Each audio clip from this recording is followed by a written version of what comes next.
ஹாய்ங்க. இது வெஜிடேரியன் அன்னபூர்ணா மேட்டுப்பாளையம் ரோட்டில் இருக்கிற அன்னபூர்ணா வெஜ் மீல்ஸ் தான் போயிருந்தோம். அங்கே என்னென்னா சூப் கூட இந்த பப்பட் மாதிரி ஒன்று கொடுக்குறாங்க. இதுக்கு பேர் கரெக்டாக எனக்கு தெரியல, தெரிஞ்சவங்க கமெண்ட் பண்ணுங்கள். சூப்பரான டேஸ்ட்டில் ஒரு வெஜ் மீல்ஸ் தான். ஆனால் என்னென்னா ஃபுட்டு வேஸ்ட் பண்ணுற மாதிரி ஆயிடுச்சு. நான் கேட்டது மினி மீல்ஸோ டிஃபனோ தான். நான் மற்றவங்களுக்கு கொடுக்குற மாதிரியே ஸ்பெஷல் மீல்ஸ் கொடுத்துட்டாங்க. அன்னபூர்ணா ஸ்பெஷல் மீல்ஸ் பற்றி உங்களுக்கு தெரியும், சொல்லவே வேண்டியதில்லை. அப்புறம் கடைசியாக பார்த்தீங்கன்னா வேறு வழி இல்லாமல் பட்டர் நானும் பன்னீர் பட்டர் மசாலாவும் வச்சு கொஞ்சம் சாப்பிட்டேன். புலாவ் கூட கோபி மஞ்சூரியன் கொஞ்சம் சாப்பிட்டேன். தயிர், பட்டர் மில்க்கு இந்த மாதிரி கொஞ்சம் கொஞ்சம் எடுத்துகிட்டு ஃபுட் வேஸ்ட் பண்ணது மட்டும் ரொம்பவே மனசுக்கு கஷ்டமாகவே இருந்துச்சுங்க.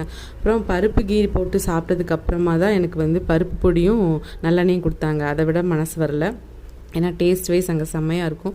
அதை போட்டு சாப்பிட்டுட்டு ஐஸ்கிரீமும் பீடாவோடு முடிச்சுக்கிட்டேங்க. ரொம்ப ஃபுட்டு இது வேஸ்ட் ஆகிடுச்சு. பப்படம் கூட அவ்வளோ பெருசு சாப்பிட்டா வயிறு ஃபில் ஆயிருங்கிற மாதிரி இருக்குது. ரொம்ப நல்லாவே இருக்கும். ட்ரை பண்ணி பாருங்கள். தேங்க்யூ.